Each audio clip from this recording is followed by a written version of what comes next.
नमस्कार। EMRS staff selection exam ESSE 2025 Eklavya model residential school school में Eklavya model जो school हैं इनमें वैकेंसी आई है। प्रिंसिपल की वैकेंसी, पीजीटी की वैकेंसी, टीजीटी की और भी बहुत सारी वैकेंसियां इसके अंदर आई है। ये स्कूलें सेंट्रल गवर्नमेंट और राज्य सरकार के द्वारा संचालित हैं। आज हम देखते हैं इसमें जो सीट है वो कितनी कितनी आई है, कौन कौन सी पोस्टें आई है, पे स्केल क्या रहने वाला है, ये दे रखा है। फीस स्ट्रक्चर दे रखा है। प्रिंसिपल की पोस्ट है, पीजीटी टीजीटी की पोस्ट है और नॉन टीचिंग स्टाफ की भी खूब सारी वैकेंसी आई हुई है। और एग्ज़ाम फॉर्म फीस इसकी क्या रहनी है, ऊपर लिख रखा है फॉर फीमेल और SC ST PWBD कैंडिडेट्स जो भी हैं उनके लिए एप्लीकेशन की कोई फ़ीस नहीं रहेगी, लेकिन प्रोसेसिंग फ़ीस रहेगी 500 रुपये। और बाकी जो कैटेगरी बच जाती है उसके लिए प्रिंसिपल के लिए फ़ीस है 2000 रुपये, प्रोसेसिंग फ़ीस है 500 रुपये, कुल मिलाकर 2500 रुपये फॉर्म फीस है। फर्स्ट ग्रेड और सेकंड ग्रेड पीजीटी और टीजीटी के लिए 1500 प्लस 500 करके 2000 रुपये फीस होने वाली है। नॉन टीचिंग स्टाफ के लिए 1000 प्लस 500 1500 रुपये फीस होनी है। पिछली बार जो एग्ज़ाम हुए थे EMRS में, उसमें एक ही पेपर लिया गया था, लेकिन अब की बार टीयर फर्स्ट एंड सेकंड दो एग्ज़ाम होने हैं। प्री एंड मेंस कह सकते हैं, टीयर फर्स्ट एंड सेकंड। और अभी तक तारीख है वो घोषित नहीं है कि कब एग्ज़ाम होना है, लेकिन लगता है कि जो केंद्र की भर्तियां हैं उनमें जो टाइम अन्य भर्तियों में लगता है, ठीक लगभग वैसा ही टाइम हमें इस वैकेंसी में देखने को मिलेगा।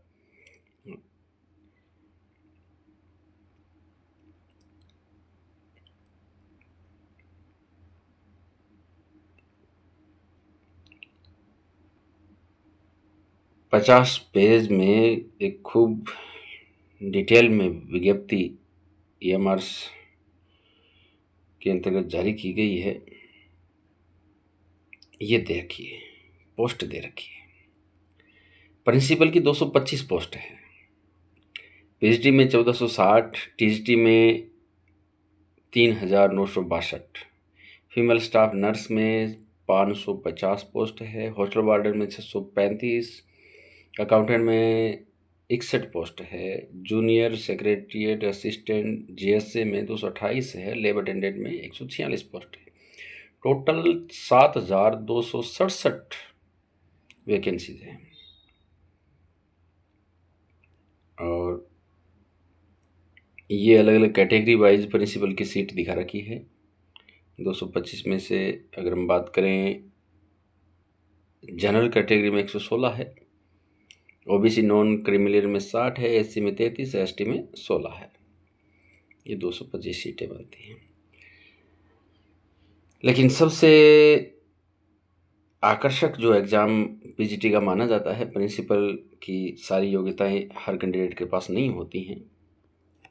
और टीजीटी में भी एक इश्यू ये बैठता है कि सीटेट अगर क्लियर नहीं है तो हम टीजीटी का एग्ज़ाम नहीं दे सकते, लेकिन पीजीटी में ऐसी कोई बाउंडेशन नहीं है।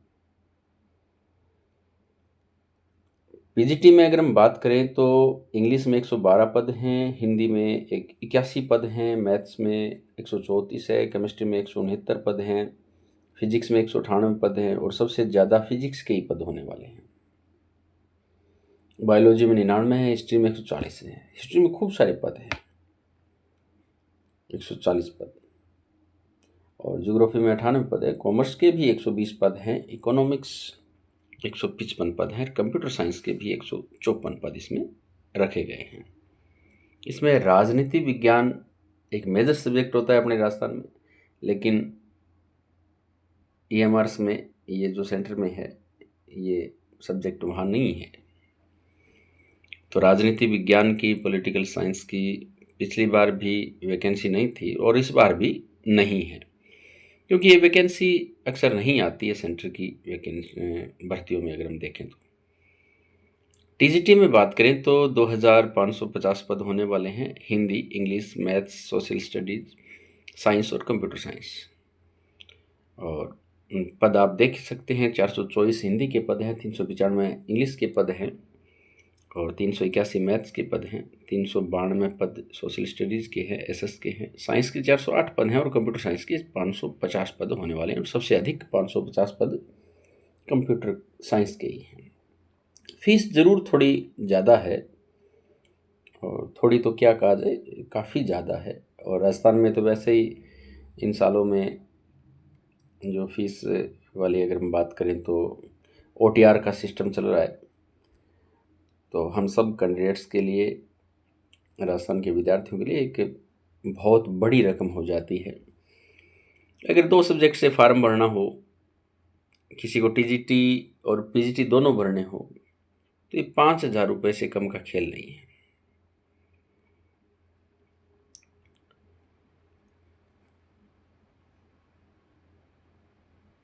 टीजीटी में रीजनल लैंग्वेज भी है, लेकिन रीजनल में वही बात है, संस्कृत नहीं है इसमें जो असमिया भाषा आ जाएगी, बोडो आ जाएगी, बंगाली आ जाएगी, गारो, गुजराती, इस प्रकार की, कन्नड़, खासी, मलयालम, मणिपुरी, मिजो, ओडिया, संथाली, तेलुगु, उर्दू, इस प्रकार के पद रीजनल लैंग्वेज के, क्षेत्रीय भाषा के भी रखे गए हैं। म्यूजिक के भी पद हैं 314। खूब अलग अलग प्रकार की वैकेंसियाँ इसमें हैं। नॉन टीचिंग में भी खूब सारे पद हैं। हॉस्टल वार्डन के पद हैं, फीमेल स्टाफ के हैं, नर्स स्टाफ के हैं, अकाउंटेंट के हैं, जूनियर सेक्रेटरी असिस्टेंट के हैं, जेएसए के हैं, लैब अटेंडेंट के हैं। खूब वैकेंसी है और हमारे लिए और क्या इसमें बात चर्चा का विषय रह सकता है जो विद्यार्थियों को जानना चाहिए, अभ्यर्थियों को।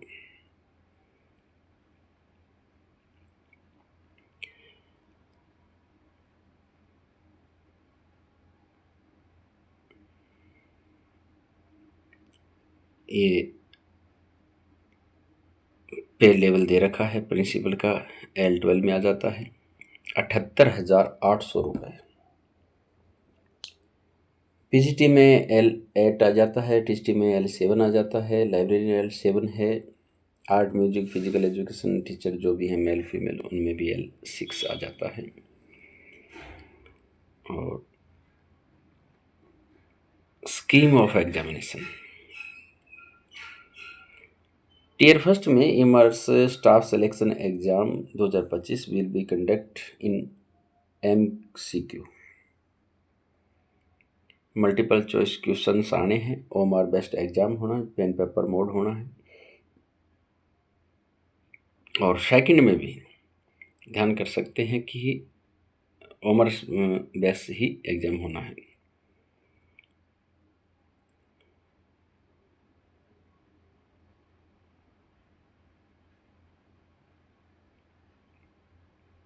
ये प्रिंसिपल के लिए टियर फर्स्ट दे रखा है।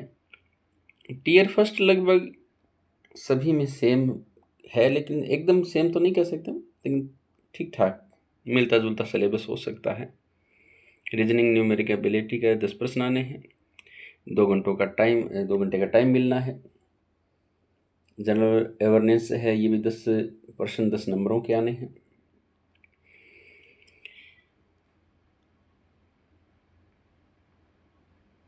हम देखते हैं सब्जेक्ट पीजीटी का। ये है पीजीटी में 120 प्रश्न आने हैं। 120 प्रश्न में एक चीज़ समझने वाली ये है कि जो 100 प्रश्न आने हैं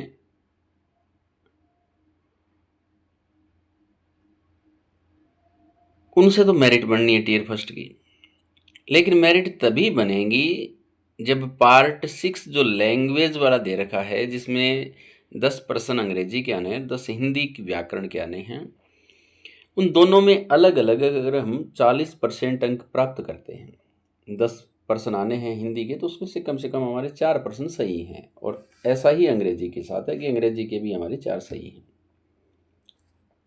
तब जाकर हम क्वालिफाई होते हैं कि हमारी टीयर फर्स्ट की कापी चेक होगी, ओमर्स चेक होगी,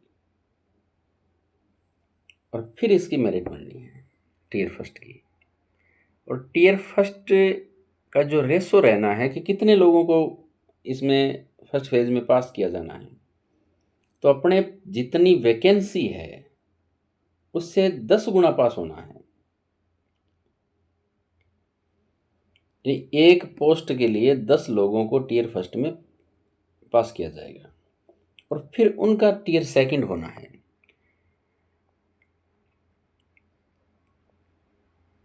और टीयर सेकंड में लिख रखा है ना, only for candidates who will be short listed in the ratio of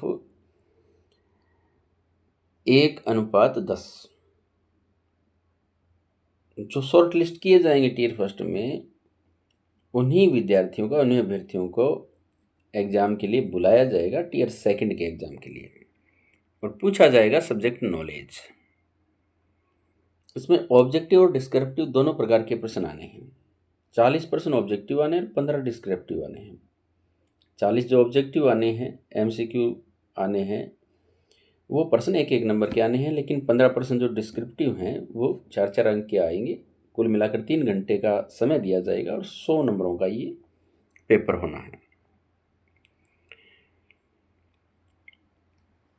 और merit list for the post of PGT will be prepared on the basis of performance in tier second examination. Merit जो final बननी है वो इसी की बननी है। ऐसा ही कुछ TGT में है।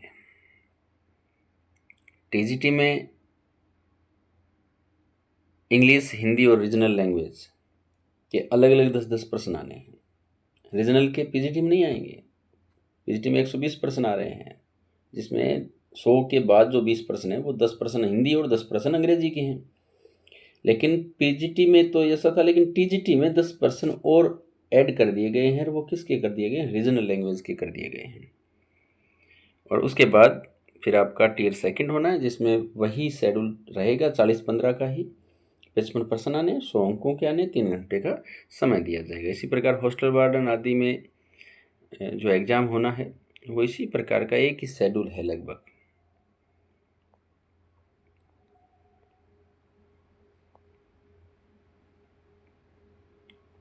सिलेबस इनका क्या रहना है? मुख्य मुख्य सब्जेक्ट जो PGT के हैं, हम सिलेबस की भी चर्चा करेंगे। आज के वीडियो में तो नहीं करेंगे, लेकिन अगले वीडियो में विस्तार से सिलेबस के बारे में भी चर्चा करेंगे। मोस्टली हिंदी सब्जेक्ट के बारे में विशेष चर्चा करेंगे। हिंदी की कक्षाएं भी हम इस YouTube चैनल पर लेकर आ रहे हैं। First grade Rajasthan RPSC first grade के लिए, RPSC सेकंड ग्रेड के लिए, और अपना जो TGT का EMRS में एग्ज़ाम होना है, इसका भी हम चाहते हैं कि एक पेपर है, जो पेपर का जो सिलेबस रहना है उस सिलेबस के अकॉर्डिंग हम कक्षाएं इसमें नियमित करें। और ये कक्षाएं सारी फ्री ऑफ कॉस्ट रहनी है। अच्छा मैटर, ऑथेंटिक किताबें। RPSC में तो हम देख रहे हैं ना कि RPSC में जो पेपर का पैटर्न है वो पूरा का पूरा बदल चुका है। पुराने वाले जो तैयारी है पुराने वाले लोगों की, उनको भी अब अपने आप में दोबारा प्रिपरेशन करना होगा। शेड्यूल बदल चुका है। RPSC में भी सिलेबस अब की बार चेंजेज हुआ है, और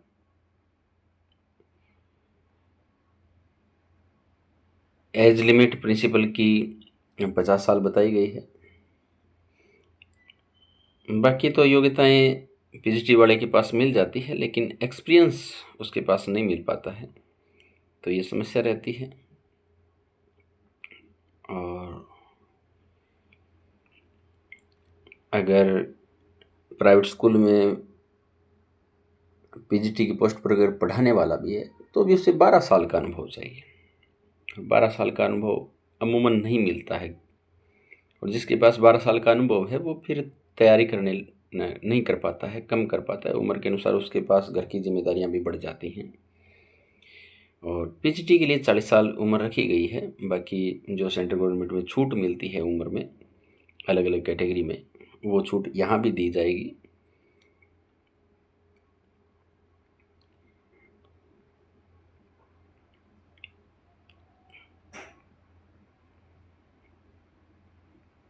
तो ये था आज का वीडियो आपका होने वाला था। पीजीटी में क्या सी टेट, सॉरी टीजीटी में सी टेट भी अनिवार्य है। सी टेट नहीं होगा तो हम उस एग्ज़ाम में क्वालिफाई नहीं है, फार्म नहीं भर सकते हम।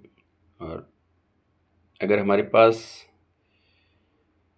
जो चीज़ें रिक्वायर की गई हैं वो अगर हमारे पास नहीं हैं तो फार्म के एक कॉस्टली फार्म है, हमें नहीं भरना चाहिए। अगर हम योग्य हैं तो हमें फार्म ज़रूर भरना चाहिए। अगर हम राजस्थान में आरपीएससी की तैयारी करते रहे हैं तो भी इस फार्म को हमें भरना चाहिए, फिर हमें फ़ीस की तरफ भी नहीं देखना है। क्योंकि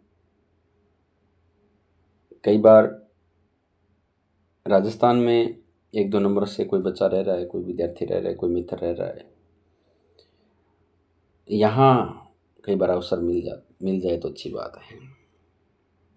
और बड़े लेवल पर जब अवसर मिल जाते हैं तो पुराने सारे दाग धुप जाते हैं। मेहनत, आज का टाइम ऐसा ही है कि मेहनत लोग याद नहीं रखते हैं, आपकी सक्सेस याद रखते हैं। धन्यवाद, थैंक यू।